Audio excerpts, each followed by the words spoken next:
Первый вопрос. Отчет о работе исполкома Самарской областной национальной культурной автономии за 12-13 годы. До выбора членов исполкома и выборы председателя исполкома СОТ-НК. 3 вопроса. Какие будут мнения по повестке дня? Утвердить. Утвердить. Слышу одно предложение. Кто за то, чтобы принять повестку дня в значительном составе, прошу поднять руки. Опустите. Против? Нет. Воздержавшихся не вижу. Принимается.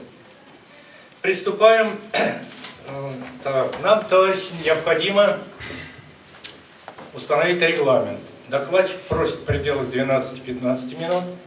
Выступающим есть предложение давать время до 5 минут.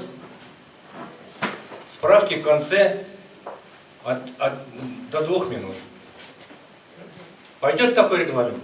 Так, кто за то, чтобы такой регламент утвердить, прошу поднять руки. Опустите. Против? Воздержавшихся не вижу. Регламент принимается. Нам необходимо для того, чтобы вести стенограмму данного собрания, данной конференции, избрать секретариат нашего мероприятия.